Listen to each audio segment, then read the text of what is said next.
10th மேக்ஸில் ரொம்ப important sums தான் இது. 7th சம் போட்டு பாருங்க. If the points A -3,9, B வந்து a, b, c வந்து 4, -5 are collinear and if a plus b equal to 1 then find a and b. அதாவது அதில் அந்த 3 பாயிண்ட் வந்து கொலினியர்னு சொல்லிட்டாங்க. ஏயும் பியும் வந்து நீங்கள் கண்டுபிடிக்கணும்னு கொடுத்துருக்காங்க. ஃபஸ்ட்டு எப்போவுமே நான் என்ன சொல்லியிருக்கேன், சொல்யூஷன் போட்டதுக்கப்புறம் கொடுத்துருக்க கிவனை தான் நீங்கள் முதல்ல எழுதணும். அப்போ என்னென்ன பாயிண்ட்ஸ்லாம், ஏ வந்து -3, 9, பி வந்து a, b, சி வந்து 4, -5 அது போட்டாச்சா? இப்போ நம்மளுக்கு ஆல்ரெடி தெரியும் area of the triangle ABC வந்து என்னது கொலினியர்னு கொடுத்துருக்கனால நம்மளுக்கு ஏரியா ஆஃப் ட்ரையாங்கிள் ஏபிசி மூணுமே எப்போவுமே வந்து என்னது 0. இப்போ நெக்ஸ்ட் நம்ம அடுத்த என்ன ஸ்டெப்பில் எழுத போகிறோம்னா ஏரியா ஆஃப் ட்ரையாங்கிள் ஃபார்மில் எழுதுவோம். ஆனால் அதை வச்சு நம்ம போட போகிறதில்ல. நீங்கள் நான் எழுதுகிறேன், நீங்கள் பாருங்கள், உங்களுக்கு ஈஸியாக அண்டர்ஸ்டாண்ட் ஆகும். நெக்ஸ்ட் ஸ்டெப்பில் ஏரியா ஆஃப் த ட்ரையாங்கிள் அது போட்டிருக்கேன் பாருங்கள். 1/2 அது வந்து எக்ஸ் ஒய் ஃபஸ்ட்டு அந்த பக்கம் எழுதிக்கோங்க. இங்கெல்லாம் எக்ஸ் இருக்க இடத்துலலாம் என்ன பண்ணணும், ஆர்டராக 1, 2, 3ன்னு போடணும். அதே இது கீழே பார்க்கும்போது ஒய் இருக்க இடத்துல 1, 2, 3ன்னு ஆர்டராக எழுதுங்க. அதேமாரி மேலே ஒய் இருந்துச்சுன்னா என்ன பண்ணணும், 2, 3, 1ன்னு எழுதணும். அதே 2, 3, 1 இங்கே கீழே எக்ஸுக்கு வந்து அதேமாதிரி சேமாக 2, 3, 1ன்னு வரும்.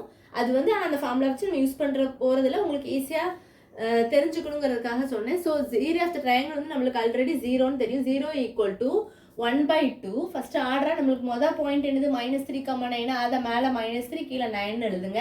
அடுத்து ஏபி, அடுத்து 4, -5, அடுத்து ஃபஸ்ட்டு காலத்தை அப்படி எழுதிக்கணும்.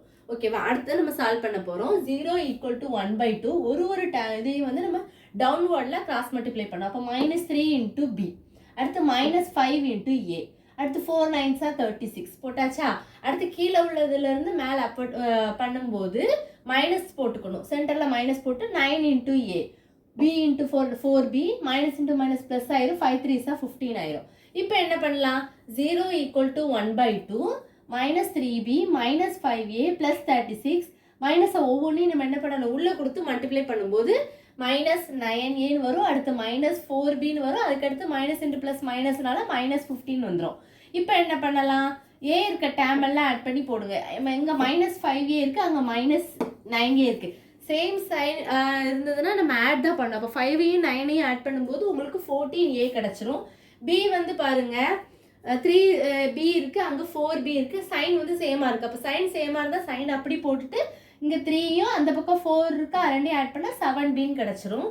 அடுத்து ப்ளஸ் என்ன வரும், 36ல் +36 -15. ஸோ அப்போ நீங்கள் அதை சப்ட்ராக்ட் தான் பண்ணணும், ஏன்னா டிஃப்ரெண்ட் சைன்.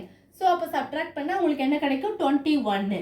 இப்போ என்ன பண்ணலாம், மைனஸ் டேமெல்லாம் இந்த பக்கம் வரும்போது ப்ளஸ் டேமாக மாறிடும். So 14a + 7b which is equal to அது ரைட் ஹேண்ட் சைடு அப்படி இருக்கிறதுனால அதை போட்டு நம்ம ஒரு ஈக்குவேஷன் 21 அப்படியே போட்டுக்கணும். இப்போ ஒரு ஈக்குவேஷன் மாதிரி சால்வ் பண்ணி நம்ம அடுத்து ஏயோட வேல்யூவும் பியோட வேல்யூவும் என்ன செய்ய போகிறோம், கண்டுபிடிக்க போகிறோம். இப்போ 7ஆல் நம்ம டிவைட் பண்ண போகிறோம். 2a + b = 3ன்னு கிடச்சிருமா? இந்த ஈக்குவேஷன் வந்து எப்படி இருந்தது, கொஷினில் அவனே கொடுத்துட்டான். இன்னொரு ஈக்குவேஷன் அவனே கொடுத்தனால நம்ம a and b அது 2 ஈக்குவேஷன் வச்சு சால்வ் பண்ணிடலாம். அப்போ a + b = 1ன்னு அவன் கொடுத்துட்டான். இப்போ சால்வ் பண்ணலாமா? அப்போ ஃபர்ஸ்ட் ஈக்குவேஷன் அப்படியே போட்டுக்கோங்க. ரெண்டுமே பி இருக்கனால நம்மளுக்கு ஒரு ப்ளஸ் டேமும் ஒரு மைனஸ் டேம் இருந்தால் தான் கேன்சல் பண்ண முடியும். அப்போ 2 ஈக்குவேஷனை அப்படி போட்டுட்டு ரெண்டாவது ஈக்குவேஷனை நீங்கள் எல்லாத்தையும் மைனஸால் பெருக்குங்க. அப்போ -a மைனஸ் போட்டுக்கோங்க, இங்கே மைனஸ். அப்போ +b இந்த -b கேன்சல் ஆயிரும். அப்போ 2aலேருந்து இங்கே ஒரு a கழிச்சதுன்னா a ஆயிரும், 1a. அப்போ நம்ம 1 போடணும் அவசியமே இல்லை, a இது கேன்சல் ஆயிரும். அப்போ 3லேருந்து 1 சப்ட்ராக்ட் பண்ணால் 2 கிடைக்கும். இப்போ நம்ம a = 2 அதை வந்து எந்த ஈக்குவேஷன் 1லையும் போட்டு பண்ணாலும் உங்களுக்கு ஆன்சர் வந்துடும், 2ல் போட்டாலும் பண்ணும். நான் இதில் போட்டிருக்கேன், ஈக்குவேஷன் 2ல் போட்டிருக்கேன். அப்போ a + b = 1. ஏயோட வேல்யூ 2 இருக்கா, 2 + b = 1. b which is equal to 1 + 2 அந்த பக்கம் போனால் -2. அப்போ 1லேருந்து நீங்கள் 2 சப்ட்ராக்ட் பண்ணிங்கன்னா -1. இவ்வளோதான் இந்த வீடியோ. Thank you students.